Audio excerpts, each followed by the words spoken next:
Yeah.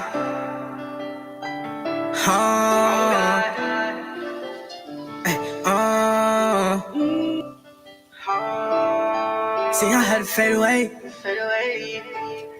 Oh God. Yeah. For real. Ay. See, I had to fade away. And I'm praying for better days. I be damned if I let them come take away. Remember struggling, I was gon' lay away. And the hood was hard, Section 8. I be damned if they come and take my plate. I was standing on that block every day. If you're not with the gang, stay away. See, I had to fade away. And I'm praying for better days. I be damned if I let them come take away. Remember struggling, I was gon' lay away. And the hood was hard, Section 8. I be damned if they come and take my plate. I was standing on that block every day. If you're not with the gang, stay away.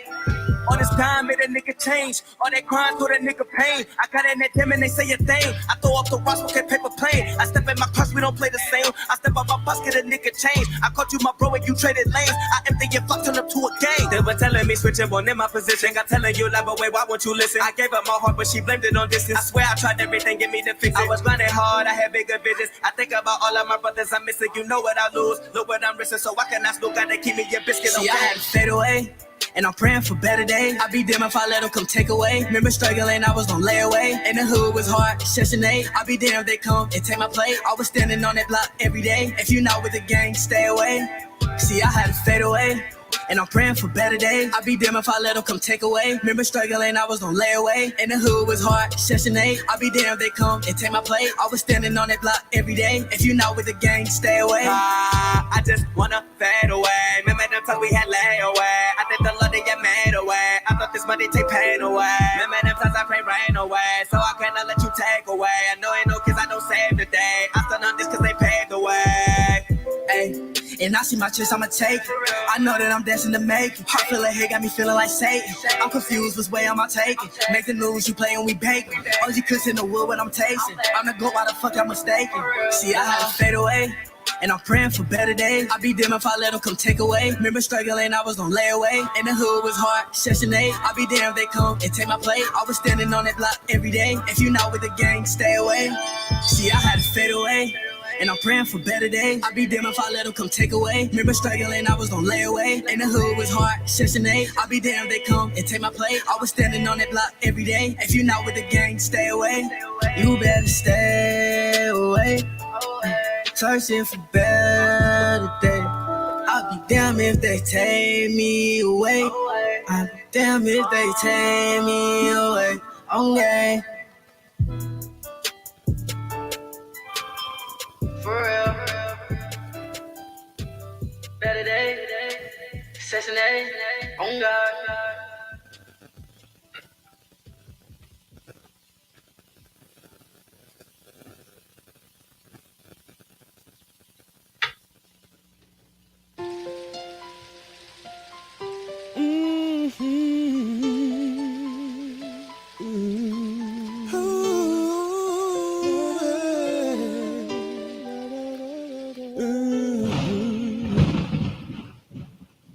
I was despised and rejected, spit on and disrespected, came to my own afflicted. Why didn't they listen to me? The greatest sacrifice no other man could ever give.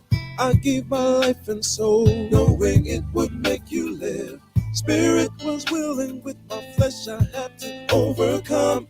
I asked my Father, pass this cup, but I was the only one to do His will, fulfill the scriptures to perfection.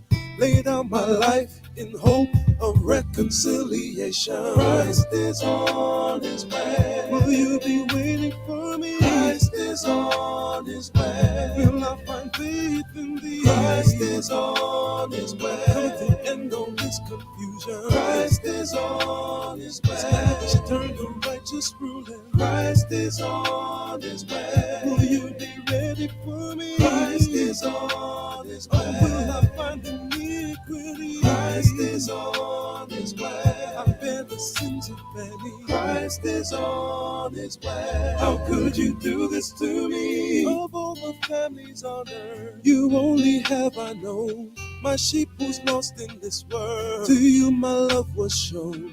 I came to give repentance, forgiveness of your sin, to be a prince and savior, but you won't let me in. Instead you delivered me unto the enemy with all your blasphemies. How could you do this to me? Stiff-necked and stuck in your ways, you broke the covenant. You only got a few days before I make my judgment. Oh, forgive them, for they know not what they do. What they do, what they do. I will plead with them face to face till I turn them back to you.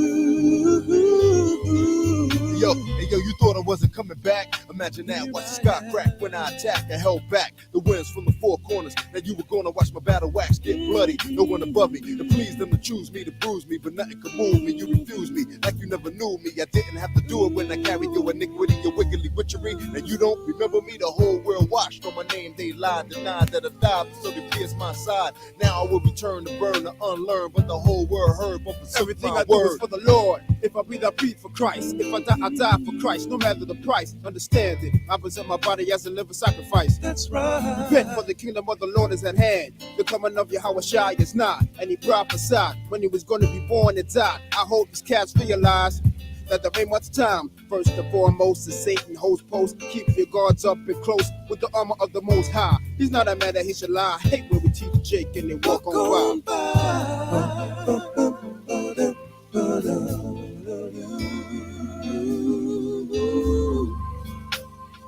Christ is on his way. Will you be ready for me? Christ is on his way. Will I find faith in thee? Christ is on his way. Coming to end all this confusion. Christ is on his way. Establish eternal righteous ruling. Christ is on his way. Will you be ready for me? Christ is on his way. Or will I find iniquity? Christ is on his way. I bear the sins of many. Christ is on his way. How could you do this to me? Christ is on his way. I'll hear the sound of the storm. Turn up the nations for way. Ain't gonna take this no more. Israel, you better is gonna come. I'll never know this confusion. Turn up the nations for way. Ain't gonna take this no more. Ain't gonna take this no more. Ain't gonna take this no more. Ain't gonna take this no more. Ain't gonna take this no more. Ain't gonna take this no more. Ain't gonna take this confusion. Ain't gonna take this no more.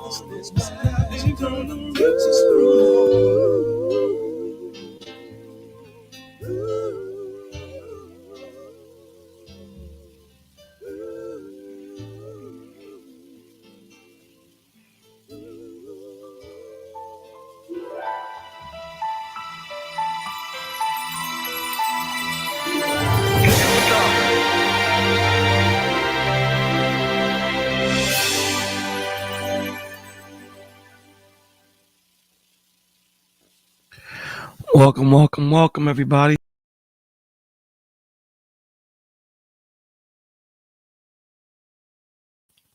Welcome. No technical difficulties. Thank you for being here tonight. Could have been any place, but you chose to be here in the meeting in the village. Thank you guys for showing up. Thank you guys for being a part of this recurring meeting of us trying to get ourselves together and trying to help each other. Because that's what's ordered of us, and that's what the Lord said we need to do. So thank you guys for being here, and thank you for participating in what we're trying to create and what we have created here. A place where people can come, feel comfortable, speak to each other, help each other, bring different types of information, education, and things of that nature.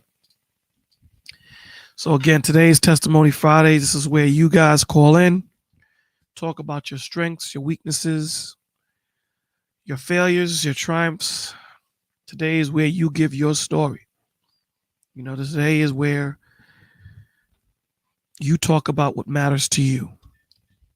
Because there is someone out there that desperately needs to hear it. So that story that you overcame your addiction, you overcame your illness, you overcame your depression, and you are now being able to handle it and function, you ought not hold that to yourself. You know, the Lord tells you, do not hold your light under a bushel. Shine it. You know, let everyone see that it can be done and that there is light at the end of the tunnel. It gives them faith. It gives them strength. It lets them know that there's something out there. So before we start, let's, give some shout outs. LaTanya, always here. Always here. Blessings. Anthony, what's going on? Rochelle, haven't seen you in a minute. Hello. Triz, what's going on? CJ, peace and blessings. Hey, sis. Imani, good to see you. Fusion, hey, what's going on? Playful, good to see you back. Blessings to you all. And all those that are just in the background, just listening, doing whatever they're doing. So you know how it goes. Sometimes it takes a little coaxing for cats to start calling in. So until that happens, I just put the link in the chat. So until that happens, we're going to continue kind of where we left off before on Wednesday. I didn't get to finish the whole video of, I believe her name was Dr. Burke. But before we do that, before I get flagged, I got to put this up. Sorry. Copyright disclaimer under Section 107 of the Copyright Act of 1976. The copyright disclaimer under Section 107 of the Copyright Act of 1976. Allowance is made for fair use for purposes such as criticism, comment, news reporting, teaching, scholarship, and research. Fair use is a use permitted by copyright statute that might copyright disclaimer under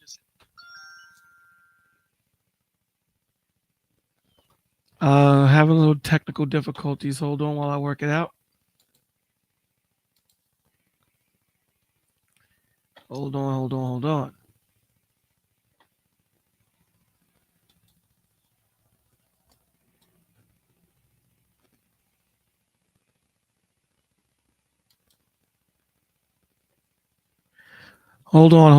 on.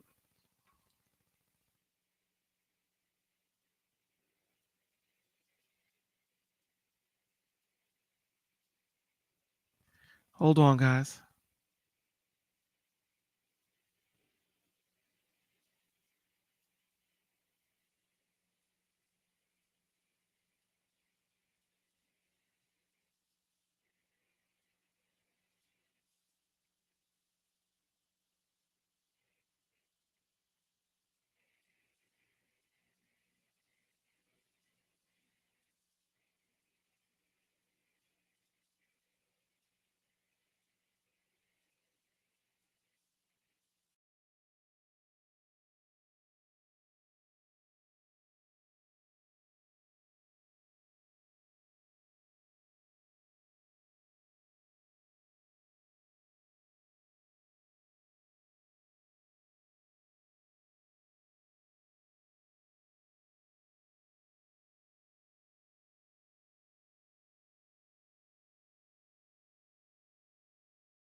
Hello. Can you hear me? Can you guys hear me? Can you hear me?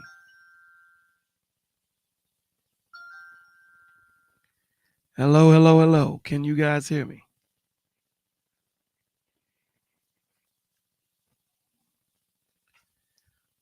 Hello. Yo. Okay, I'm back. I am so sorry about that. Something went wrong with the computer. I had to just reboot. But anyway, like I was saying, I gotta play this. Hopefully it doesn't happen again. So let me just play this.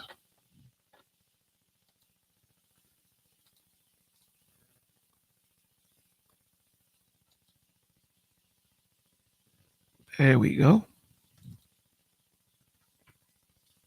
The copyright disclaimer under Section 107 of the Copyright Act of 1976. The copyright disclaimer under Section 107 of the Copyright Act of 1976. Allowance is made for fair use for purposes such as criticism, comment, news reporting, teaching, scholarship, and research. Fair use is a use permitted by copyright statute that might otherwise be infringing. Nonprofit, educational, or personal use tips the balance in favor of fair use. All right. Nice.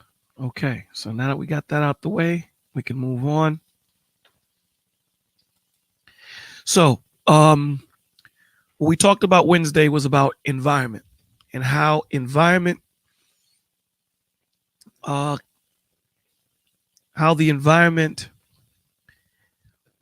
gives context to the person that is going through whatever they're going through, whether it be love, whether it be hate, anger, whatever situation that they're taking in. Environment puts the understanding of that person's experience in a whole different light. So they can witness different things in different lights under different contexts, depending on the environment. Right. So the environment plays a big part. It's very important when we talk about environment. So when we decide to be parents, we need to start thinking about the environment that we're going to bring our children in, the environment that we're going to be in. If we know that we're in an environment that we don't want to be in, how much more our children? So we didn't get to go through the full disclaimer, the full video of this young lady. And basically, what I'm trying to push out there and what I'm trying to get you guys to understand is that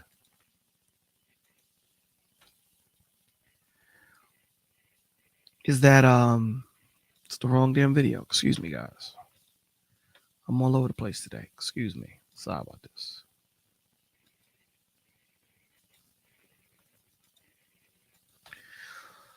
What I want you to understand is that we have to take context into our health, take it into context, meaning that everything that we deal with mentally, spiritually, is connected to our body.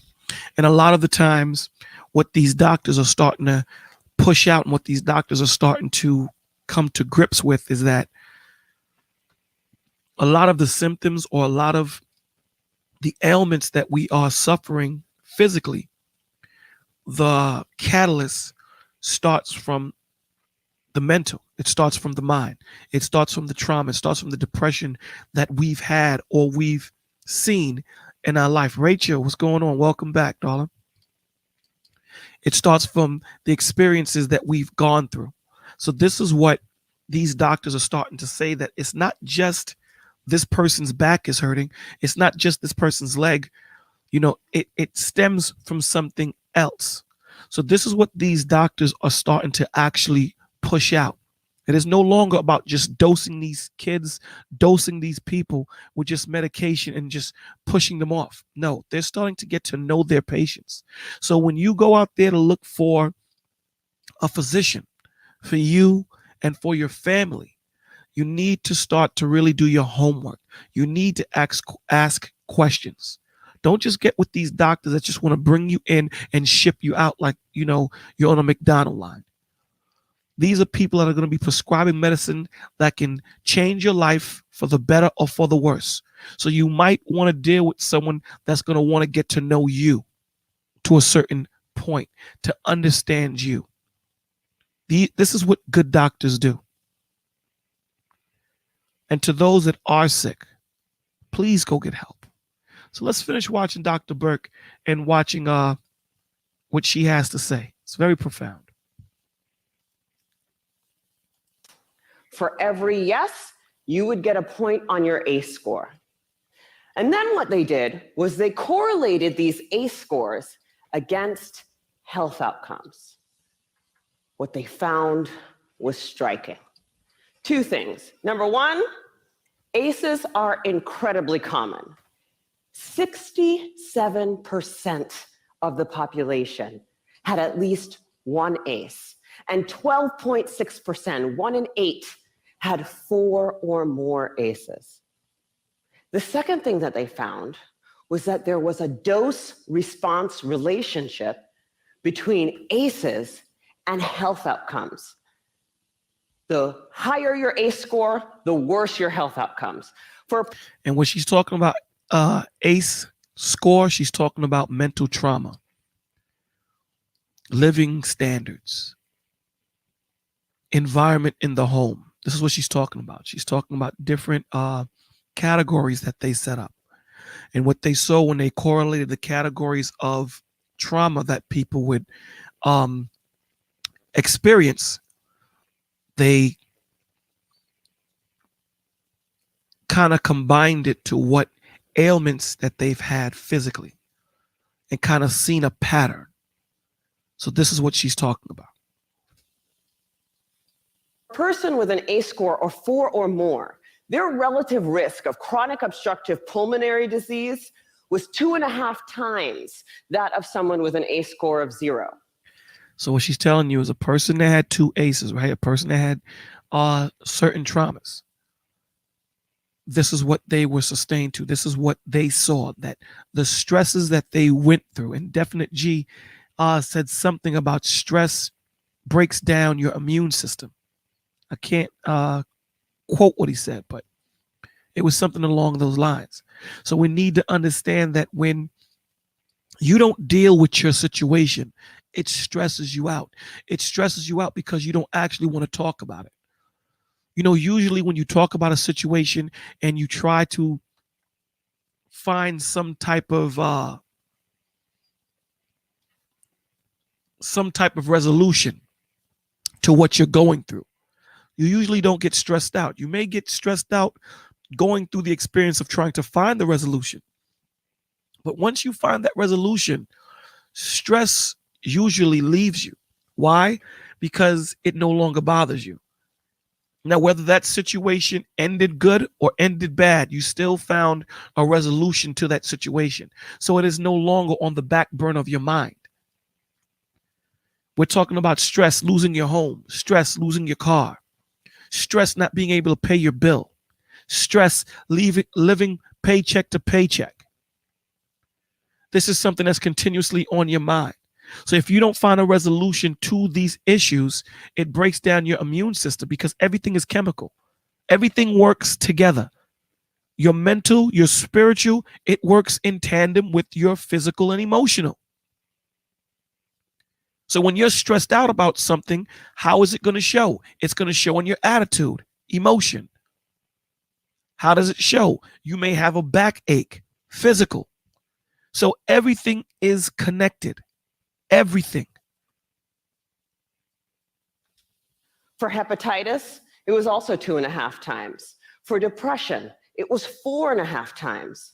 For suicidality, it was 12 times. A person with an ACE score of 7 or more had triple the lifetime risk of lung cancer and 3.5 times the risk. Now you're saying, how did they know this? Trial and error. Tests. They're correlating mental illness, stress, mental trauma, and they're saying that it does have an effect on the body. It doesn't mean every ache and pain you feel is caused by trauma, but they're saying that there is a correlation. There is. And the evidence that they have cannot be denied. So why, Bolo, are you bringing this out? Why are you continuing this from Wednesday? Well, one, I'm going to continue this until someone calls in. But the bigger of the two is we have to understand that the connection of the spirit and the body is so profound that it's crazy. And what the Most High tells you, that don't let the sun rest on your anger. If you have a problem with your brother or your sister, go deal with it. The Lord even tells you, go deal with your issues. Don't let it fester. Deal with your issues. Talk about your issues. Now, if I have a problem with Anthony, maybe I might need to talk to Drizzle about it. However, at the end of the day, my situation does not get solved until I hash it out with my brother. Talking to Drizzle doesn't hash out my issue with Anthony. So the Lord forces you, because there's an adverse effect on your body, for you to talk to your brother, for you to talk to your sister. Don't let this thing fester, because this is what happens. Anthony, what's going on, my brother?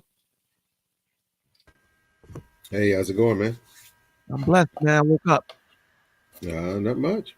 Another testimony Friday. Glad to be here again. Yes, sir. So tell me what you're thinking about this topic. I believe that what you've been saying is correct. The mind is so powerful, right? But it also is the most fragile. I mean, you referenced it last time to being like butterfly wings, right? And it really is. And matter of fact, one of the things that they, if you notice, when they would do the mind control things, one of the things that they would call it would be, I believe it was the monarch system, based off the monarch butterfly. And it goes to show you, your mind can, we've all even had our minds play tricks on us, right? Thinking we've seen something that we didn't see, or going through a certain situation. We call it deja vu, but it seems like it's been there before, stuff like that, right? Now imagine that multiplied by 10 or 20 or even 50 or 100 times when you have people dealing with issues in the minds of having to deal with trauma, especially with these ACEs scores that they give, right? Mm-hmm. Based on how many traumatic events that you've gone through, and that's telling unto itself. It's a scary thing, man. It's really scary that you're having doctors now saying that, all of these issues that we're seeing physically are linked to a mental event that has happened. Right. And and they're telling you it's not just a physical thing. The physical aspect of it is just a symptom of what you're going through or what you went through traumatically, the trauma that you suffered. So you need to get help. So we have to stop just walking around thinking that I was molested at 8 to 14 years old and I can handle it. I don't need to tell nobody. We need to talk. Exactly, because those events that happened during that time is I mean, those are literally life-changing events, right? I mean, they really go into the core of who you are and will set the tone for how you respond to certain things in the future. And that's a good point that you just made, that it goes to the core, the foundation of who you are. That changes the whole trajectory to the point of how you even think. I mean, unpack that trauma can affect the way a man or woman think. Right. I mean, think about it, because think about what happens, right? So when a kid gets molested, for example, it destroys their innocence. Mm-hmm. It destroys their faith and trust in people, right? Especially because it's normally a person, for the most part, that you were told that you would be able to trust. So you have these things going on with people who are in a position of power, but they are also in positions of where they should be able to be trusted. And it literally, it will skew the mindset, right, of a child from the moment that happens all the way into their adult life, in the way on how they react to, from everything from sex to intimacy to just relationships in general to even friendships, right? Mm-hmm. Because they look at it, I was supposed to be able to trust this person here, and look what they did to me. How can I trust anybody else? Right. And when that feeling, like Anthony said, those feelings, trust, love, friendships, when those things are not checked, when those things are not explained, and you just let them run rampant, you go out of control.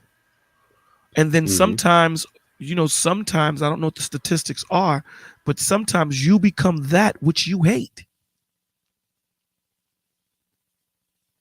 A lot of the times, Right. those they start molesting people.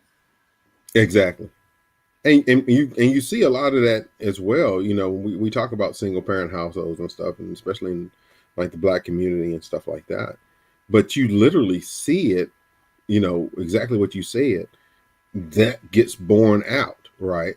Because they look and they see how things are going, and they start to, as traumatic as it is, it becomes a normal, right? It becomes the quote unquote status quo. Everybody's doing it. My mom's is doing it. I look over, my aunts are doing it. I look over, even my grandmother was doing it. And you see all of these things lined up. It's like, I believe Tommy did a show the other day, if I remember correctly. Is it yesterday or the day before? Well, he was interviewing this one little young girl. It was like late at night. Oh, But I seen that 3:00 in the morning. I yeah, seen it. it was Yeah. like, and she's on there talking to a grown man at 3:00 in the morning, and she speaks about the things that had happened and everything else, and he's trying to get her to see that this is really screwed up. The fact that you're talking to me at 3:00 in the morning is screwed up. Right. But it went to show, yeah, where are your parents? But it goes to show that really didn't exist. True parenting was not there. No. For her to be able to talk to a grown man at 3:00 in the morning with the parents' permission, because yes, he said that the parents said that it was okay for her to talk without the parents' supervision. So okay, it's okay for you to talk to this grown man, but the parents should at least be in the room. Exactly. And not only that, the thing that really tripped me up, listening to this, right, is she sounded like so many adults right now that are not able to articulate a cohesive sentence. Oh yeah, most definitely. This is how a lot of our adults are talking, the same way she was speaking. And in my mind, I'm like, this is how it is talking to people in the have-nots neighborhood. Yes. Because our growth gets stunted because of whatever traumatic event that has happened to us, because we live in such communities with so many different problems. And instead of attacking each problem one at a time, we just let them fester and run out of control, to the point where the people that do have the finance, they just decide to break out. Yes. They decide to say, I'm just out of here. I'm going to move to a better situation, because you know what? I can't deal with this, because it can't just be me doing this. It has to be a community. Right. And everything in the core, and like I mentioned the core earlier, but everything in the core of their being knows that this is dysfunctional. They know that this isn't the way it's supposed to be. And because of that, they now go to seek what it should be. The only problem is that a lot of them bring a lot of that baggage with them, because it's still part of who they are. Boom. And so it doesn't matter if they go to the quote unquote nice side of town. It doesn't matter if they get the I still have, right? It doesn't matter if you go and, you know, get the apartment on Lakeshore Drive like they wanted to do in good times, you know, back in the day, because they were going to be moved to another, get out the ghetto, right? Right. We're moving out the, we're gonna, but if you're still bringing that same mentality with you, things will not change. Or I should say it will change, but it's going to take a lot longer for that change to start taking effect. It's going to be hard for you to break it, but it might be easier for your kids to break it, mainly because your kids are not in that environment. But if you Right. move to that environment, but you always going back to that environment, or taking your kids with you into that environment, they will pick up the same things that you did. How does that saying? How does that saying go? You can take the person out the hood, but you can't take the hood out the person. Right. Right. That's 100% true. And it doesn't matter. And we're talking about hoods, but it doesn't matter, quote unquote, what environment you're coming out of. You still have that right now with a lot of one environment I know of for a fact that's kind of like that is the Asian environment. The Asian environment, one of the things, even as they go, and you know, you have your first generations that came over and everything else. You know, they created that community, and we always know it because wherever you are, there's a Koreatown, a Chinatown, or you know, even now they're having like these areas where it's mainly Japanese or it's mainly Taiwanese or something like that. You see it a lot with the Indian culture too. But as the kids come along, they start to spread out, right? Because now they've become, you know, they've been indoctrinated into the system and everything else that they've come through, and then the grandkids as well. But if you notice, anytime they come back to their neighborhoods from where they either grew up at or, you know, spend a majority of the time, because they're very family oriented, what happens? It's like a time travel for them. And so the things that they were doing before is the things that they pick up and still do, right? The respect that they were showing their parents before, the respect they still continue to show their parents. Mm-hmm. You know, the parents can be as demanding as anything, but yet and still they accept that that demanding tones and that commanding presence of their parents, and they're 50 and 60 years old. So they didn't allow society to break the standard that their family always kept. Right. See, in our community, in the have-nots community, we allow society, we allow music, we allow television to infiltrate our mind frame and how we think and how, you know, the moral standards of what a family should be. So we look at a Beyonce and a Jay-Z and say, the way they're living is the way we should live. The way they're acting is the way we need to act, when your family may have a code all of its own. Mm-hmm. And they want to deviate from it and run mm-hmm. after these people that are living a lifestyle that 9 times out of 10 you're not going to live. Right. But not only that, we don't have a culture like that. Right. The culture that was like that was trying to be developed early on was basically taken out. It was the independence, the you know, you hear people talk about all of the Black Wall Streets and everything else, but there were many Black communities that were affluent. Mm-hmm. Not just the Black Wall Street, but a lot of that got taken out. It started very succinctly with the whole Great Society thing of the late 60s, which introduced the welfare state. But then on top of that, everything that was taught and that was brought in had started the beginnings of degradation, right? Until now, there's not even, it's rare that you find a family unit, a true family unit. Now you have some type of matriarchy for the most part that exists. And that's all that exists. And so because of that, no, the men are relegated to basically breeding stock and or some type of quote unquote pseudo protector, right? Because they have nothing of their own, especially we're talking about in the Black community, but you also see it in other poor communities, where it be white, where it be Hispanic or whatever else. You still see some of that as well, especially nowadays. You're starting to see a lot more of that too. And so, but in the Black community, it is very, very ingrained now, to the point where most kids growing up nowadays don't even know their grandfather, much less a great grandfather. And they don't, and of course, half of them, they either find out about their dad, or the dad is someone that basically just some dude on the street. And so all of these different things that come in goes and starts to change the dynamics of the community.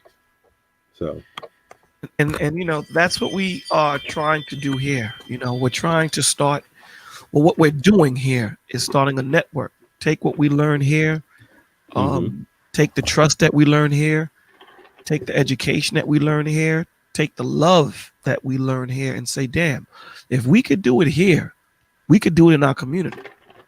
Exactly. We don't have to continue living in filth. You know what I'm saying? If you live in a building, clean your floor. You don't have to clean the whole building.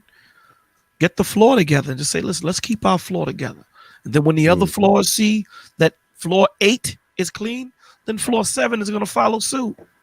We have to start somewhere. We got to stop thinking and stop relying on the government. Oh, yes, exactly. That's what we're doing. That's what the have-nots are always doing. We're waiting for someone to come in and save us. When the Lord gave you that power, you have to have faith in him, and he will give you the wherewithal to make your life better until he gets back. Mm-hmm. And this is what we don't get. This is what we don't get. Then we're not getting help. We're walking around broken, thinking that we're not. And then it's generational. Because if I don't get my trauma fixed and I have children, I'm passing my trauma on to them, and they're living in a traumatic area. They're going to take trauma all on their own. So it's being packed on generation after generation. And we have to say that this has to stop. It has to stop someplace, man. So this is what we're doing. So anything else you want to say before I start the video again? Nope, you're good. All right. Of ischemic heart disease, the #1 killer in the United States of America.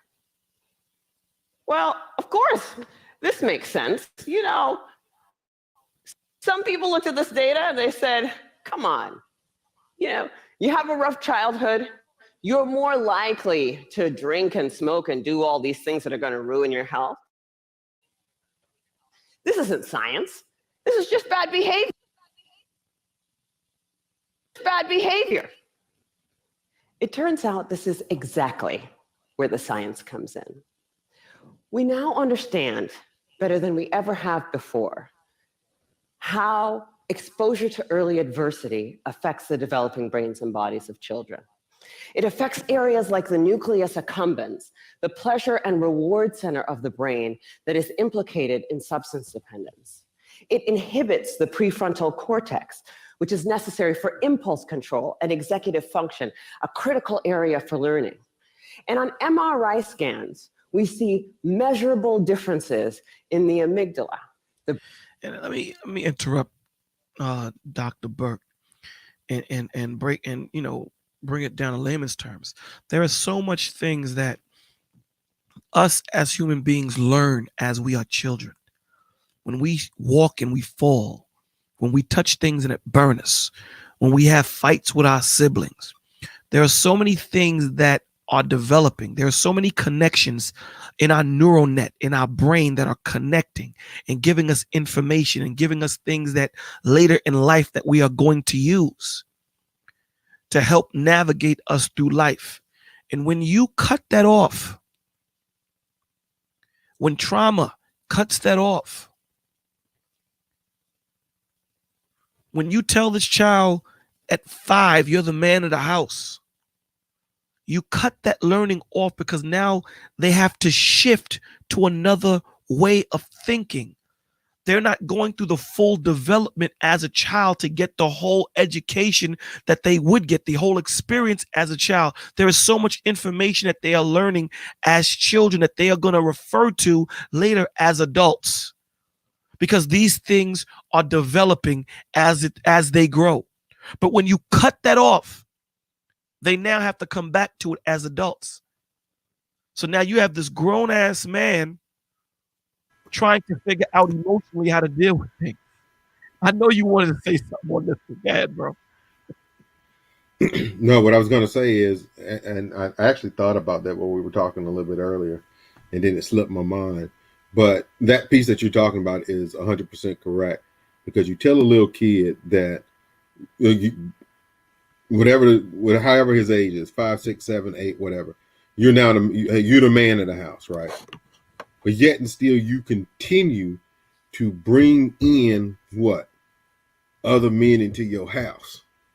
Wow. Good point. And so when you bring in other men into this house, this young kid is like, well, wait a minute. I'm the man of this house. What you doing in my house? So he gets punked by the older guy. And even though he tries to fight back, he's not physically strong enough. He's not mentally strong enough, or any of those other things. He takes a beating. And even if his mom takes a beating, maybe she doesn't, or whatever. But the fact of the matter is, you put a mantle that he was not supposed to wear on him at such a young age, that he now has to try to fight, upheld, and defend from that point until his adulthood, while you continually bring in other men that he has to compete and fight against. There can only be one alpha in the house. Only one. So if you say you alpha, and you continually bring somebody in to be an alpha, because the woman literally winds up, going along with whatever the quote unquote adult male says, to the point, that's why you see all of these stories here of late of what? This dude went in there and shot his girlfriend's kids, killed his girlfriend's kids, went and beat the girlfriend's kids to death. Yeah. Like that story that was down in Houston, right? And then hid the body up in the bayou and set up there fake crying and all this other crap, right? You have all of these things happening, and it doesn't, and they can't see that it doesn't make sense. And let me add this. Let me add this to what you're saying. It's like a doctor, right? Here it is. You got this 5-year-old. Let me correlate it. Here it is. You have this 6, 7, 8-year-old, and you tell him that he's the man of the house. And like you said, the mother is still bringing men in the house, and he has to try and figure this out, how he's gonna usurp authority over this guy. And in the thought process is what we're trying to understand. The mind frame of this 8, 9-year-old who has not developed all of the cohesive thought processing that a child should go through. It's like a doctor.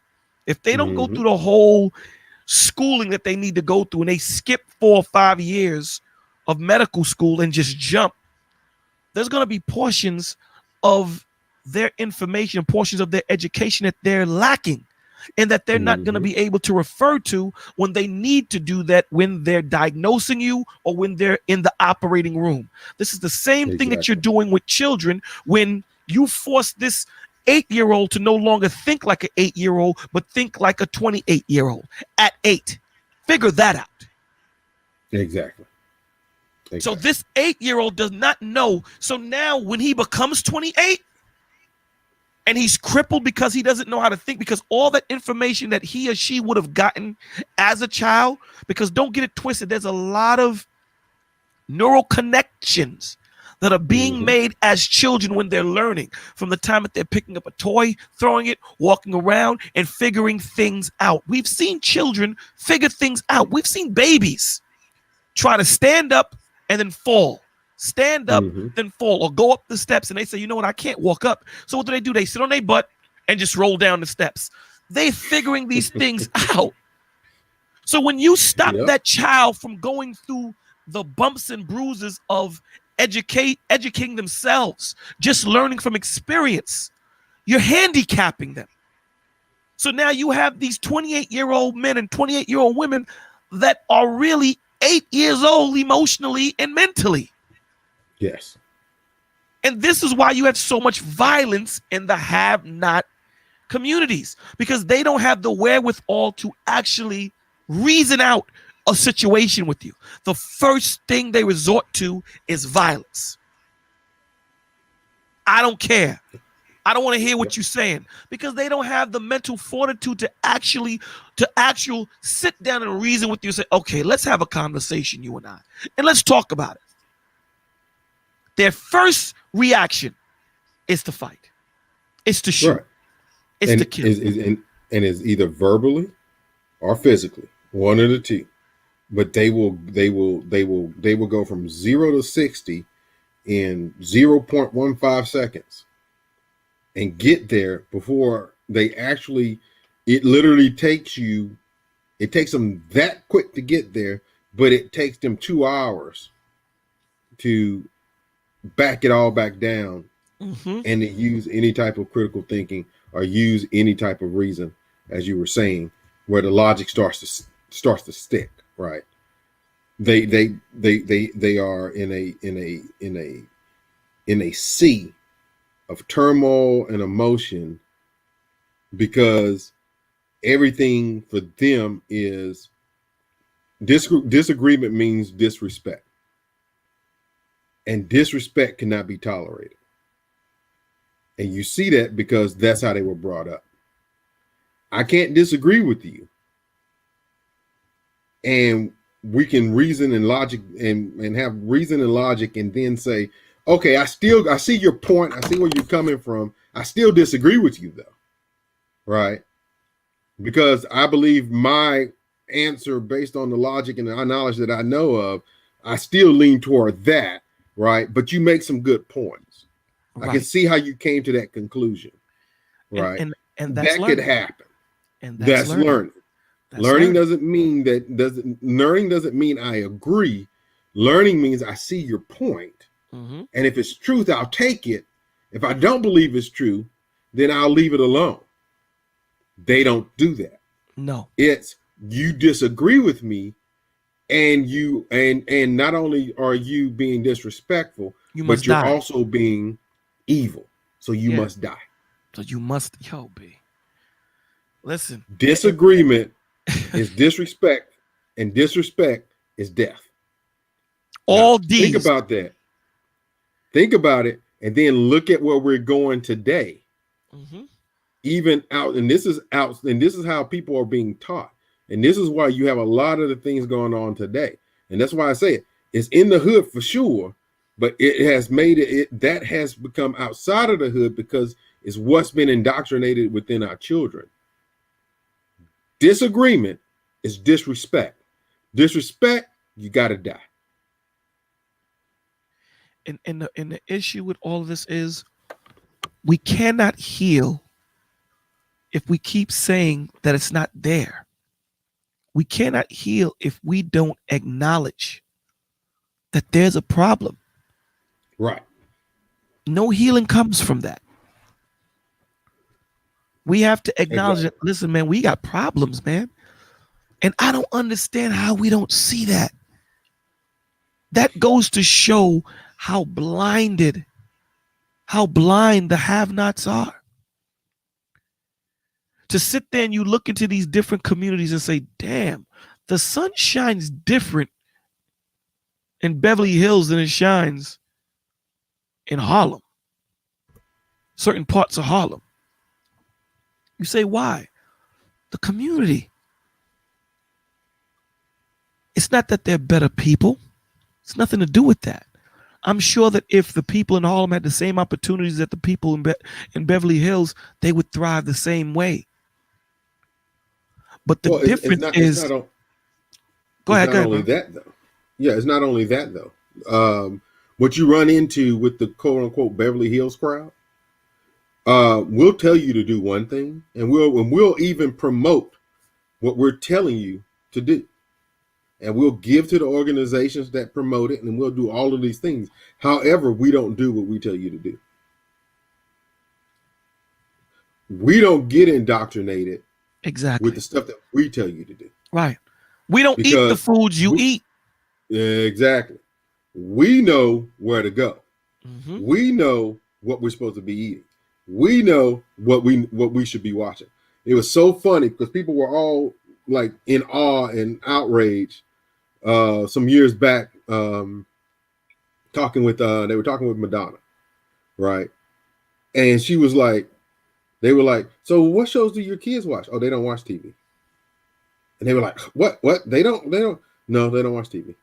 I don't let them watch TV. Well, yeah. Wait a minute. You were just on TV not too long ago telling all of the, because you know who watches MTV. You know who does all this. You telling them to tune into the Billboard Music Awards. You telling them to tune into the American Music Awards. You telling all of these people that they should be watching this and listening to this and everything else. But your kids, not only did they not watch TV, they didn't even have internet access. You know what's so true about that? Your man, what's the dude? Charles Barkley. Mm-hmm. He used to endorse the Nutrisystem. And mm-hmm. one day he was, sitting on the side courts of the NBA and the mic was still on. And he said, this Nutrisystem is garbage. Mm. And he said it on the mic and they fired him. So even the things that they endorse and tell you to do, they don't do. Right. So they did a study about the quote unquote, as we like to say, the haves and the have-nots. They said that when you start going up and you start looking at all of the people who are in power nowadays, right, that 90% of them are married. The divorce rate is about 15%.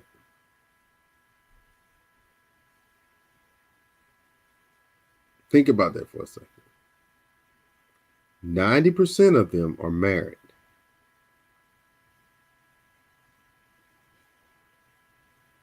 And there's only a 15% divorce rate.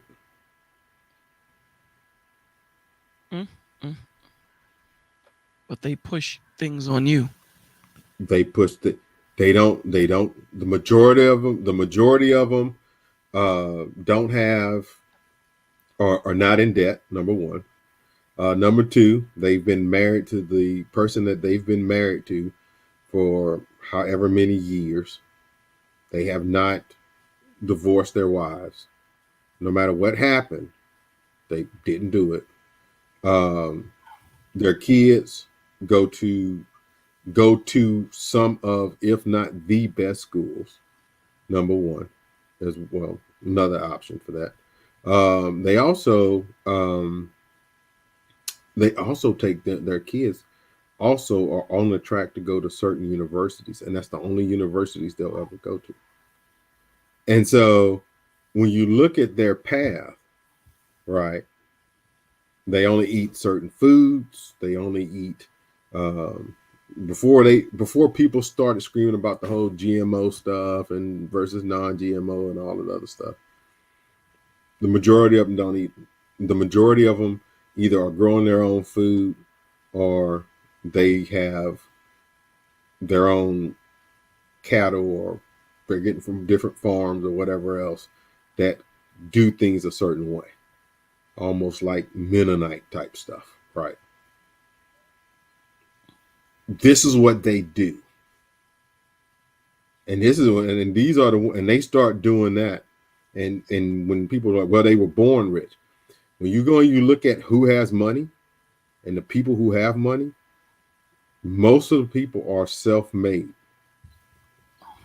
They are not owed money. The majority of quote unquote owed money that you find in here, there are some, aka things, you know, people like the Rockefellers and stuff like that. There are owed money. Right. It does exist. Right. But the bulk of money in the US is not owed money. You see more of that overseas in Europe than you see it over here in the US. Oh, no doubt. And Europe has old money. Yes. No, it's new over money. Here, there's not a lot of old money. Right. Over Not here, what you have a lot of new money. Yeah. Because this is what have-nots fail to understand. And this is what they keep getting blinded to, right? Which is, A, they play the long game, but also, not only do they play the long game, they know what it takes to be successful. Mm-hmm. They know that sometimes you'll have to do the grind. You look at Microsoft now, and you go back to 1980 and realize there was no Microsoft. You go back to 1985, and that's when you started seeing the beginnings of Windows 3.1 coming through. Yeah, Macintosh. Everything else was remember the IBM PS2? Yeah, big ass damn all that stuff like that. Yeah, exactly. Commodore 64s. Yeah. And but see, Microsoft wasn't even a player. No. Microsoft didn't become who it was until Windows 95. Because they were able to get the Rolling Stones. They were able to get the Rolling Stones. They paid Rolling Stones a boatload of money too, when they kicked their video off around Super Bowl. And they came up there and they singing that "Started Up" song. I'll never forget it. And they blew up from there. And so it had from Windows 95, Microsoft had basically cornered the market. Before that was just a guy in his garage with another guy. Mm-hmm. That was it. Trying to put an operating system together that they believed that personal computers were going to be the wave of the future. And so they were trying to develop something from there. Now look at it. You can't bat an eye without finding something with Windows on. Everything is Windows. Everything. And somehow, somewhere, everything functions through Windows. In some systems. You'd be surprised. Because most systems are running Linux on the back end. Most of your companies are running Linux. If you were smart at home, you would run Linux.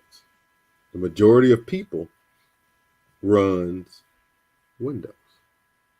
You have companies that run Windows, but the stuff that the companies run Windows for are like file servers. And not the important stuff. Not the real important stuff. When you got to do your high-end calculations and stuff like that, and you running all of the stuff on the back end, and you want to keep it locked down and secure for the most part, it's Linux. And here's the thing. Linux is so important, but they're not on the forefront like Windows is. Because who gets Windows? Everybody. Regular people. The have-nots. And that's it. And whose machines get the viruses? The have-nots. They steal your stuff. Yeah. Who do they sell to? The have-nots. That's why when you want to know how crazy it is? You want to know how crazy it is? I'm show you just how crazy it is. And it shows you just how the ignorance of people when they don't. And I say ignorance because you don't know.